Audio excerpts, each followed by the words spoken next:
साथियों नमस्कार। पटना बिहार से मैं अमिताभ कुमार दास, आईपीएस 94 बैच, और आप देख रहे हैं मेरा अपना यूट्यूब चैनल दास बोले बिंदास। क्योंकि जब बुजदिलों ने मुंह में दही जमा लिया हो तो दास का बिंदास बोलना जरूरी हो जाता है। साथियों, खबर आ रही है कि भारत के नालायक उपराष्ट्रपति ने इस्तीफा दे दिया है। इस नालायक वाइस प्रेसिडेंट का नाम था जगदीप धनखड़। ये वीडियो बहुत रोचक और ज्ञानवर्धक है, इसे आखिर तक देखिए। साथियों, कहानी शुरू से शुरू करते हैं। ये जो जगदीप धनखड़ हैं, ये राजस्थान के रहने वाले हैं और जाट बिरादरी से आते हैं, यानी कि इनकी जाति है जाट।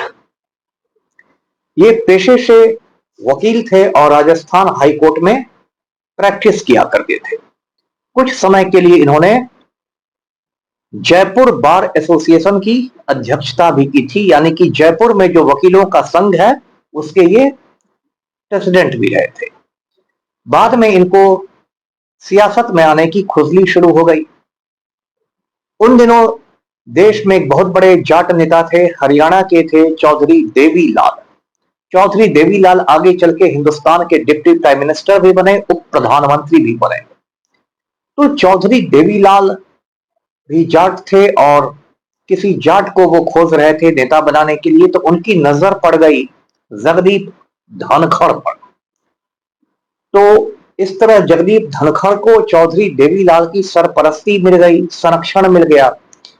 उसके बाद चौधरी देवीलाल ने इनको राजस्थान के झुंझुनू से लोकसभा का टिकट दिलवा दिया और धनखड़ साहब जीत के लोकसभा पहुंच गए। कुछ समय तक ये केंद्रीय मंत्री भी रहे, सेंट्रल मिनिस्टर भी रहे, चौधरी देवीलाल की कृपा से, उनके रहमो करम से। ये जो जगदीप धनखड़ हैं, ये थोड़ा गिरगिट से प्रभावित व्यक्ति हैं और रंग बदलने में बहुत माहिर हैं। बाद में ये कूद के आ गए कांग्रेस में और ये कांग्रेसी बन गए। जब बीजेपी का सितारा थोड़ा ऊपर चढ़ने लगा तो धनखड़ साहब राम भक्त बन गए, ये बीजेपी के साथ आ गए। उसके बाद इन्होंने नरेंद्र मोदी की जम के चमचागिरी शुरू की, मक्खन लगाना शुरू किया, खुशामद शुरू किया, चापलूसी शुरू की, जिसको बिहार में टीटीएम कहते हैं, ताबड़तोड़ तेल मालिश। और नरेंद्र मोदी इनकी चमचागिरी से इतने प्रसन्न हो गए कि मोदी ने इन्हें पश्चिम बंगाल का, वेस्ट बंगाल का गवर्नर बनवा दिया, राज्यपाल बनवा दिया। और जगदीप धनखड़ साहब पहुंच गए कलकत्ता के राजभवन में। तो वहां जाकर इन्होंने क्या किया कि कलकत्ता में ममता बनर्जी चीफ मिनिस्टर है बंगाल की, वजीर आला है। ममता बनर्जी तृणमूल कांग्रेस की है, यानी कि बीजेपी की विरोधी है। तो धनखड़ साहब अनावश्यक ममता बनर्जी के साथ सिंग लड़ाने लगे, झगड़ा करने लगे, बंगाल सरकार के खिलाफ उल्टे सीधे रिपोर्ट भारत सरकार को भेजने लगे, जिससे मोदी साहब खुश हो जाएं। तब तक 2022 आ गया। 2022 में देश में उपराष्ट्रपति का, वाइस प्रेसिडेंट का चुनाव होने वाला था। और ये जो रंगा बिल्ला है, यानी कि नरेंद्र मोदी और अमित शाह, इन्होंने फैसला कर लिया था कि सतपाल मलिक को वाइस प्रेसिडेंट बनाया जाएगा। सतपाल मलिक उन दिनों गवर्नर हुआ करते थे। वो यूपी से आते हैं, अलीगढ़ के हैं और वो भी जाट है। लेकिन सतपाल मलिक के तेवर तब तक थोड़े तल्ख हो चुके थे और वे मोदी सरकार की खुलकर आलोचना करने लगे थे। तो इस तरह सतपाल मलिक का पत्ता साफ हो गया और मोदी और शाह ने जगदीप धनखड़ को उपराष्ट्रपति पद के लिए एनडीए का उम्मीदवार बनवा दिया। इनके खिलाफ विपक्ष की उम्मीदवार थी श्रीमती मार्गरेट अलवा। तो दोनों के बीच चुनाव हुआ और उसमें जगदीप धनखड़ साहब जीत के उपराष्ट्रपति बन गए, वाइस प्रेसिडेंट बन गए। अब मैं आपको संक्षेप में बताता हूं राष्ट्रपति और उपराष्ट्रपति के चुनाव में क्या फर्क होता है। उपराष्ट्रपति के चुनाव में सिर्फ सांसद लोग वोट देते हैं, सिर्फ एमपी लोग वोट देते हैं, लोकसभा और राज्यसभा के। जबकि राष्ट्रपति के चुनाव में सांसद लोग तो वोट देते ही हैं, साथ ही साथ विभिन्न राज्यों की जो विधानसभाएं हैं उनके सदस्य भी यानी कि एमएलए लोग भी वोट करते हैं। ये एक बड़ा फर्क है राष्ट्र प्रेसिडेंट और वाइस प्रेसिडेंट के चुनाव में। दोनों को हटाने की प्रक्रिया भी अलग अलग है। प्रेसिडेंट को सिर्फ महाभियोग के द्वारा हटाया जा सकता है, इम्पीचमेंट के द्वारा, जो एक बहुत जटिल प्रक्रिया है, जबकि उपराष्ट्रपति को सीधे अविश्वास प्रस्ताव के द्वारा, नो कॉन्फिडेंस मोशन के द्वारा सामान्य बहुमत से हटाया जा सकता है, सिंपल मेजोरिटी से। तो ये चुनने और हटाने की प्रक्रिया है।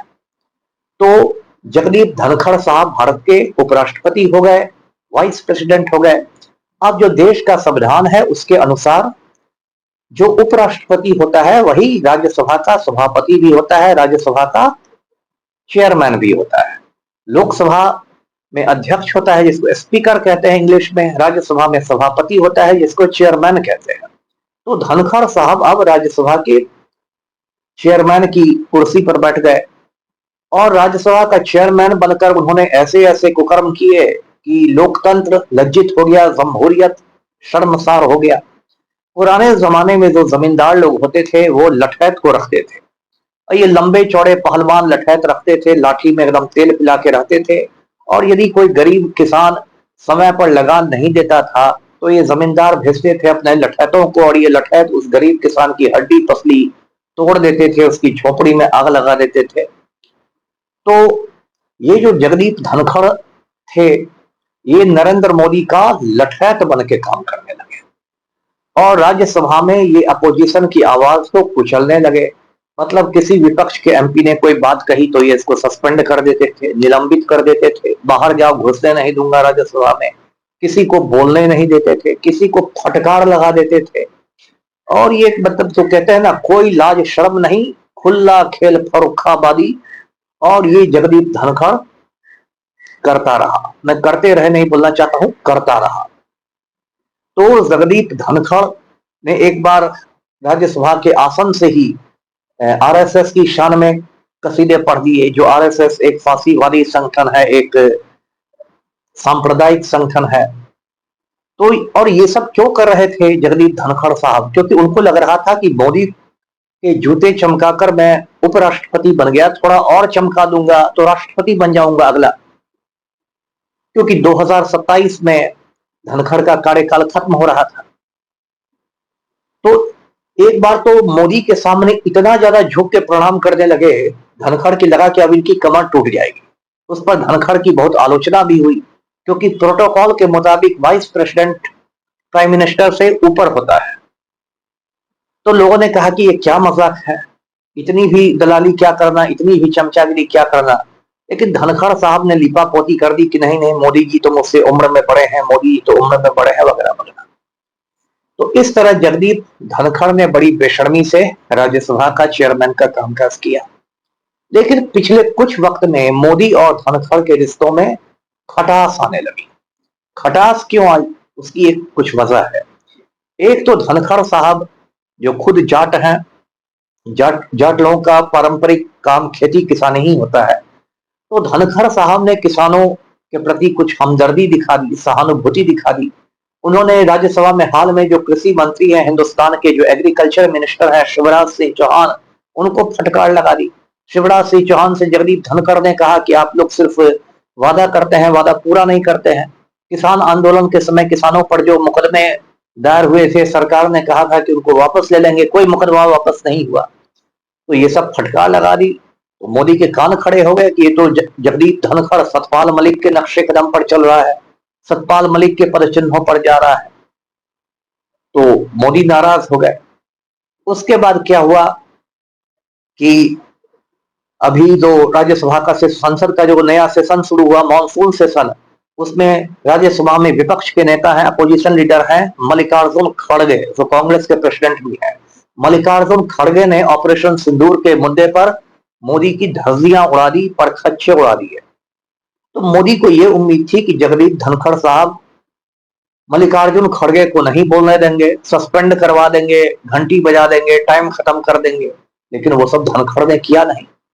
बड़ी प्रधानमंत्री की फजीहत हो गई, बेइज्जती हो गई। प्रधानमंत्री इतने घबरा गए, हमारे नालायक प्रधानमंत्री, कि उन्होंने कहा कि मैं 23 तारीख को इंग्लैंड जा रहा हूं। बताइए कितने शर्म की बात है, अभी संसद का सत्र चल रहा है पार्लियामेंट का मॉनसून सेशन है, बड़े बड़े सवालों के जवाब देने हैं वजीर आजम को, और ये भाग रहा है लंदन।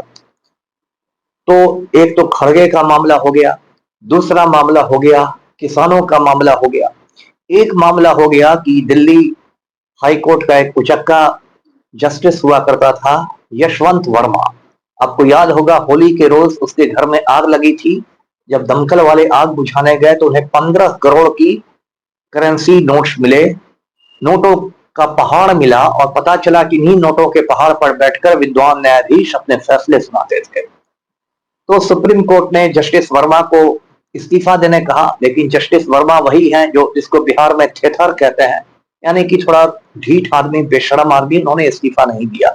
तो अब जस्टिस वर्मा पर इम्पीचमेंट चलाने की तैयारी हो रही है, महाभियोग प्रस्ताव लाया जा रहा है। तो इस ये प्रस्ताव राज्यसभा में आ रहा था, 50 सांसदों ने दस्तखत करके धनखड़ साहब को दिया भी था। तो मोदी नहीं चाहते हैं कि यशवंत वर्मा के खिलाफ कोई एक्शन हो, तो इस वजह से भी मोदी नाराज हो गए कि ये इम्पीचमेंट की बात को धनखड़ आगे क्यों बढ़ा रहा है। ये भी एक गुस्से की वजह हो गई। और कल तो उस समय हद हो गई जब बहस चल रही थी और यूनियन मिनिस्टर हैं जेपी नड्डा, जो बीजेपी के राष्ट्रीय अध्यक्ष भी हैं, डिस्ट्रिक्ट प्रेसिडेंट भी हैं, जेपी नड्डा ने किसी बात में कह दिया कि this will not go on record, मतलब ये बात रिकॉर्ड में नहीं लाई जाएगी। अब ये बहुत गलत बात कही नड्डा जी ने, क्योंकि राज्यसभा में जो बहस होती है उसमें कौन बात रिकॉर्ड में लाई जाएगी, कौन बात रिकॉर्ड से हटा दी जाएगी, इसका फैसला करने का अधिकार सिर्फ चेयरमैन को है, यानी सिर्फ जगदीप धनखड़ को है। लेकिन नड्डा जी ने एकदम रंगबाज वाली भाषा में कहा, गुंडों की जबान में कहा कि this will not go on record. मतलब नड्डा जी अपने को सुपर चेयरमैन दिखा रहे थे।